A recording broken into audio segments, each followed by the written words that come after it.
I'm Dr. Erica Bove, and welcome to the Love and Science podcast. I'm your host, and also the founder of Love and Science, Thriving Through Infertility. I'm so excited you're here today. With over a decade of experience helping thousands of women just like you, I empower professional women to build their families with confidence and compassion. Let's dive in. Hello, my loves. Welcome back to episode 16 of the Love and Science podcast. Happy 4th of July. In honor of today, we are going to talk about freedom and the fertility journey. For me personally, freedom has been probably the guiding force of every single choice I've ever made. It guided me when I broke free of a terrible eating disorder that started in high school. I found a very beautiful community of women at my college, and the song by Jewel just really, really struck me.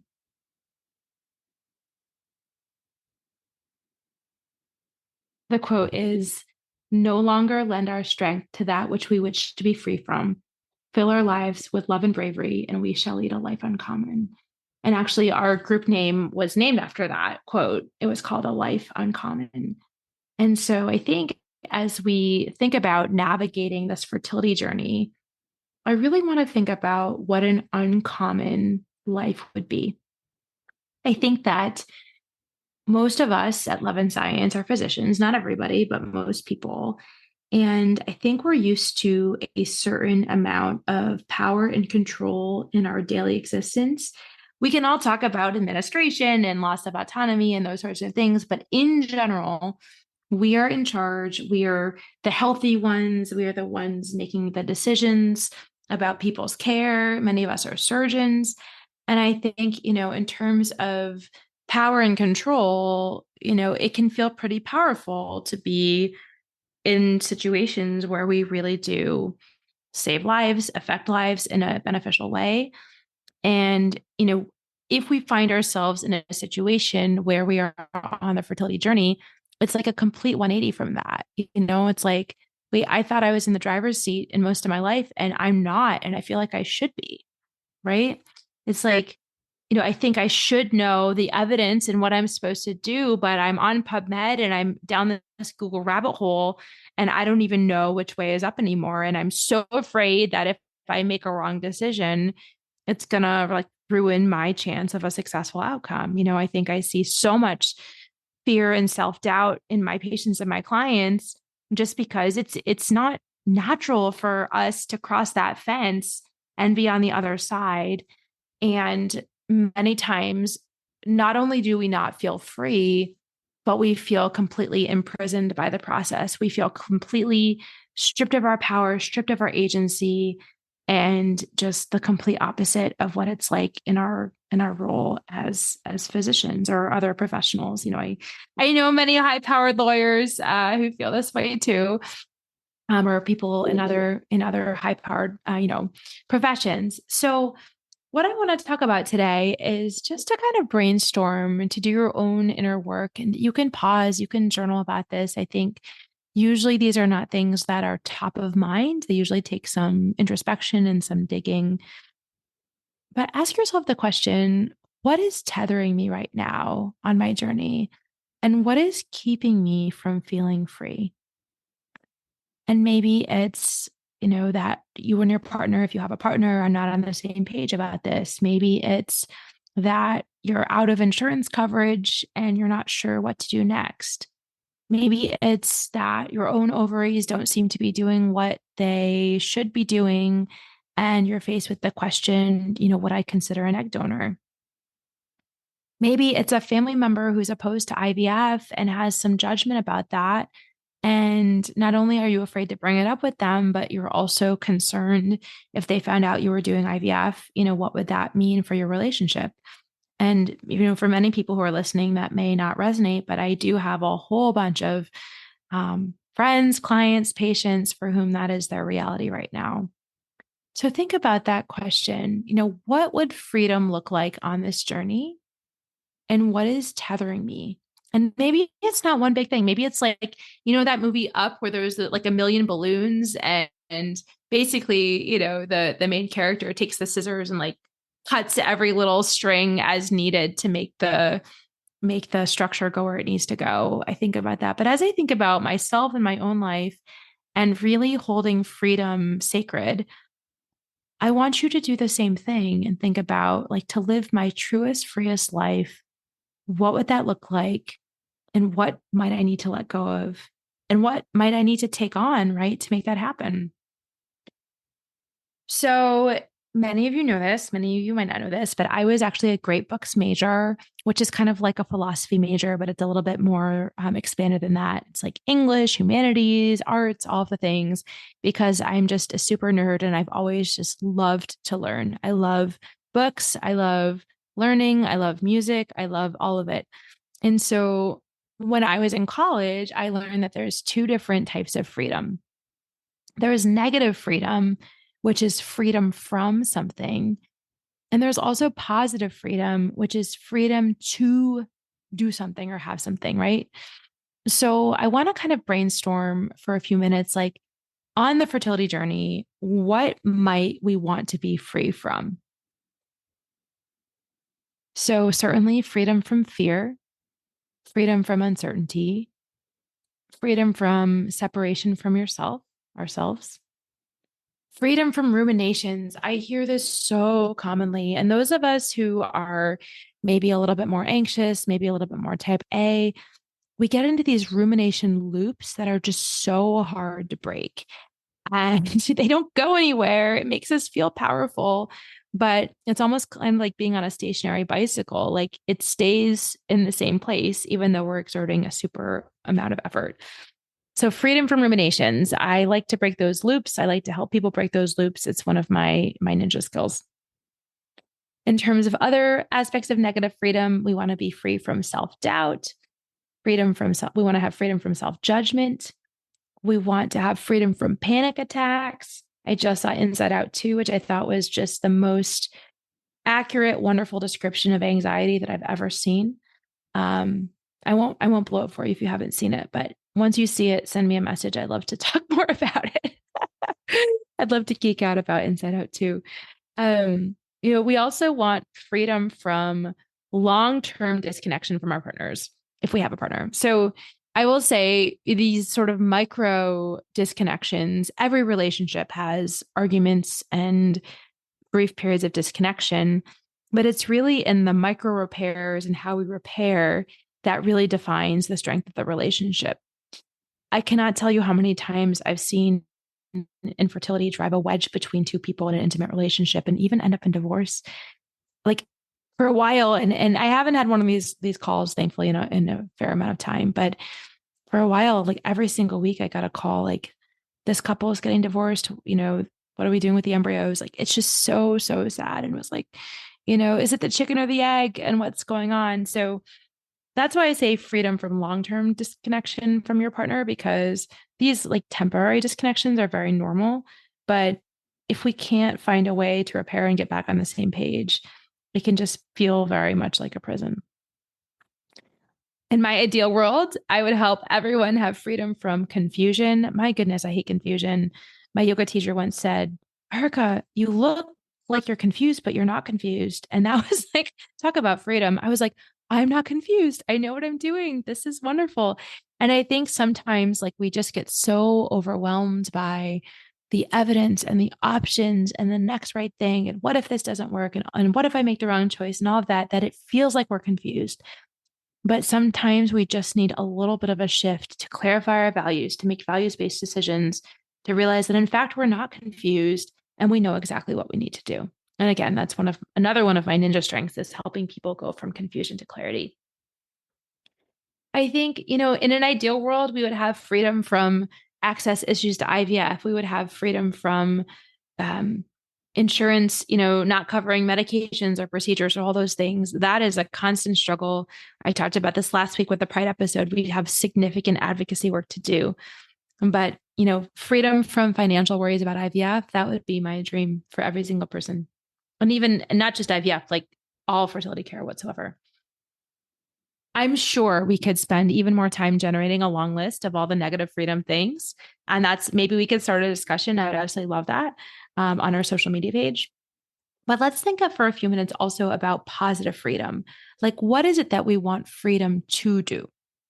Some of the ideas I came up with are freedom to love fully. And that includes another person as well as, a little embryo that is implanted, as well as, loving ourselves, loving our partner, loving our best friend, all those things, encompass loving fully. Freedom to have self-compassion in any situation. Say we gave ourselves the wrong trigger or, didn't do it correctly and something really terrible happened with the cycle. There are so many things we have to do in the context of fertility care, and it is impossible to get it right all the time. And it feels like this enormous amount of pressure. You know, gosh, I get calls all the time. I forgot to take estrogen. I forgot to take progesterone. I forgot to do XYZ. We all do it. So self-compassion in the face of any situation, because we are all human and there are so many darn things to do. Ideally, we would all have freedom to move forward with clarity and confidence. I talked about this a little bit, in the freedom from section, but I think that if we envision what we want to do in an ideal situation, we will be clear on what we want. If it's becoming a parent, it's becoming a parent. If it's, doing reciprocal IVF, maybe that's it. It's really hard to say for each person what their strong plan A is. But I think understanding what the values are, what decisions are available, and then trying that. And if something doesn't work, then make a strong plan B. That's all part of freedom. And I think a good REI makes a big difference in that equation. And I firmly believe that having a trusted coach like me, I think that can also make a big difference as well. How about freedom to trust the process? I think that, gosh, there are so many steps and so many possibilities. And sometimes we get so like lasered in on the trees when, we know that, for instance, people who have 3 euploid embryo transfers have a 95% chance of success. But after that first unsuccessful cycle, it truly feels like the world is ending. And hey, I know there are people who have had 3 euploid transfers who are not yet pregnant, who have had miscarriages. There's all sorts of situations. But I think that sometimes we focus on the things that aren't working instead of the things that are working. And we kind of put ourselves into our own prison by the thoughts that we think and our notion that nothing is going to work. And the reality is, most people who stick with the process are ultimately successful with fertility treatments. Sometimes it's not exactly how we envisioned it initially, but people who are, open to various possibilities, who are open to more than one cycle, who, talk with their REI and possibly their coach about thinking outside the box, those people tended to do well overall. And so really trusting the process, knowing that not every step forward is a step, sometimes it feels like 3 steps forward and 1 step back, or maybe even a different ratio. But overall, this sort of notion of always moving forward, making the next right choice for you, and having a vision of where you're going, I think those are all really important things. Other ways to be free. So, I think that feeling our feelings is one of the most important things we can do. And so much of the time, we are actually imprisoned by our own inability to feel our feelings. And so, if we want agency over our own inner world, or over our own experience, one of the most important things we can do is feel our feelings. Because once we can feel our feelings, we realize that no feeling is going to kill us. The emotions will pass, actually, even in a couple of minutes, and then we'll be able to move on. So if we can feel our feelings and let them go, then we are not at the mercy of those feelings. And we realize that we, as the wise inner self, are actually running the show, not all the little sort of internal family systems, little people who have something very important to say. Other ways we can feel freedom to do something. So, freedom to experience joy. I think that so many of us on this fertility journey are so mired in the uncertainty and the possibility of things not working and the beta hell, as I, so unaffectionately call it, where it's a low first beta and then the repeat happens 2 days ago, and maybe it's normal and maybe it's not. Like all of these things that feel so drawn out and out of control. I think that sometimes it can feel very like impossible to experience anything that is on the spectrum of joy. It's like I have to stay on guard, I have to stay focused, I have to stay vigilant. If I, do something frivolous or joyful, then I'm letting my guard down. So actually, when I work with my clients, sometimes I actually give assignments to maybe like go to the botanical gardens and talk nothing about the fertility journey. It's like off limits, right? Because it's like I'm going to get into my body, I'm going to smell a flower, I'm going to take off my shoes and feel the grass on my feet. I'm going to ground myself in the earth, and I'm going to be free to experience nature and to experience pleasure and to have a moment of freedom that is not focused on the fertility journey. So that is something I love helping people do, is experience joy on a daily basis. Freedom to set boundaries. So many of us, this is a new word in the vocabulary, a relatively new word in the vocabulary. And I've learned a lot over the last few years. I really thank Kavitha Sun, who is my mentor, one of my mentors, who really helped me understand that boundaries actually improve relationships. They don't take away from relationships as long as they're healthy and loving and flexible. I've learned that we can talk about this another time. And I know I already have a podcast on this, but there's so much more we could say. That the hardest part about setting boundaries is not setting the boundaries, but holding the boundary. And, if the other person is not in favor of it, just understanding that they can have the reaction, that's their responsibility. But that sometimes we need to set boundaries to be able to preserve ourselves, to preserve our freedom, and to really save ourselves, right? Sometimes if we don't have boundaries, then we can truly lose ourselves, and that can be very scary. So freedom to set boundaries and hold them, and have that give way to something that's even more wonderful. I also very much believe in having work-life integration, which supports this process. And that's a freedom, right? So, and that goes hand in hand with boundaries. Sometimes if you're expected around at a certain time and you have to get in for your, IVF monitoring or your morning scans, labs, all those sorts of things, like I always say, if you had an appendix, if you had an appendectomy, you'd be out for 2 weeks. That's the same amount of time as an IVF cycle. So we all have to help each other build our families. And I'm passionate about helping each person build a truer, more beautiful, more free world from a systems level to allow ourselves to do this. Because like I said, like think about the appendix, think about some other thing that might happen, a gallbladder surgery, like all these things take us out, and somehow those are deemed more acceptable, but it's not. Family building is a right, is a time sensitive endeavor, and we have to make this possible for each other. My last thing that I brainstorm about is freedom to find your tribe and a supportive community. I think one of the hardest parts about the fertility journey is that it's so darn isolating. And, we feel we're the only ones. We feel that nobody else understands what we're going through. Especially if we're in medicine, it's like you have to be strong, strong, strong, and don't show weakness, and don't cry, and don't ever take a day, and all these different things we've been taught our whole training, our whole lives, essentially. But there are people who understand. There are people who are non-judgmental. If infertility is 1 in 4 female physicians, there are people who understand. It's just that people are not connected to each other. And so the way that I combat this, the way that I create freedom in this way at Love and Science, is that we have every other Friday night, we have support groups. These are the most powerful times. People show up, they share their journeys, they support one another.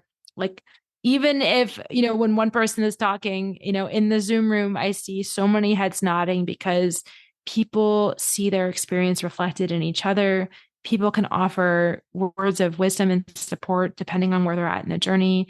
And everybody walks away feeling a little bit more whole, a little bit more supported, and truly not alone. And so we need to be free to have community, to have safe, supportive spaces where we can talk about what it's like to be a physician patient, to talk about what it's like to have the bad news, to talk about what it's like when people ask you when you're going to have kids and be in a busy ER and try to come up with a quick answer and move on. We talk about all these things at Love and Science. And so I'm so proud of the free, beautiful, safe community that we have. And if you'd like to be a part of it, definitely send me a DM, book a free call with me. I'd love to hear your story and see if working with me, working in our program would be a good fit for you. So lastly, what I will say is the beauty of coaching is that we realize that we can find our agency, right? And what does agency mean? Agency means basically power.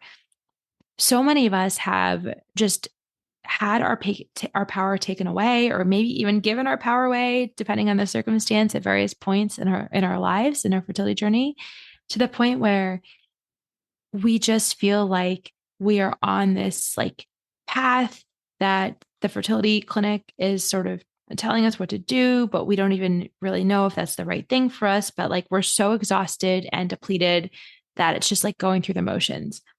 This is what I want to try to combat. And I do this at Love and Science all the time. And this is not to say like you don't do what your fertility clinic is saying. That's not that at all. But it's saying if you have a question, you have the power, the empowerment to ask that question and get your question answered.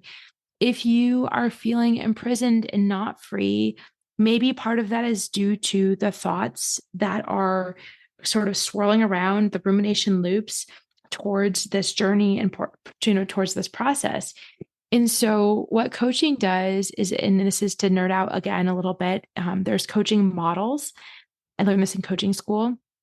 And we always start with the circumstance because the circumstance is neutral. Anybody in a court of law would agree to that circumstance. And then we have certain thoughts about that circumstance that then dictate our feelings, right? So our thoughts create our feelings create our actions, and our actions create our results, which is how we show up in the world. So if we can go from what's called an unintentional model, which is basically what we do automatically, 95% of what we do is dictated by our subconscious, but we can shine a light on those thoughts and feelings and say like, wow, isn't that interesting? Do we want that to be our working model, right? If we want to choose to be free, we can do that even when the circumstance doesn't change. So even if the circumstance is the same bad news, even if the circumstance is the journey just got a little bit longer, even if the circumstance is my partner and I are not on the same page about this right now, we get to choose how we think about that. We get to choose how to feel about that. And we can actually dictate how we show up in the world and what our results are. Not necessarily that this is going to work, right? But that I can feel free in the context of my next fertility steps, that I can feel empowered, that I can feel that my journey is guided by evidence and data. And when there aren't data, biological plausibility and a strong relationship with your REI and your coach, right? All those things matter. And so the question is, how can I help you choose freedom? And may we all be free. May we think about on this 4th of July, like how we can be free to do certain things, how we can have freedom from certain things. And what is that mix going to look like for each of us? And how can we take just even one step closer to experiencing that freedom in our lives, and particularly on the fertility journey? So if I can help with any of that, any of this resonated today, please do book a free discovery call with me. I would absolutely love to get to know you and your situation and figure out how I can help. But man, freedom, there is nothing more important than freedom. And I think it's not this like staunch, hyper independent notion of freedom. It's really like we are freest in our authenticity. We are freest in community. And, I believe we are freest at Love and Science, where we face the hard things and we choose to be free together. And with that, I will say goodbye. I love you. I'll see you next week. Bye.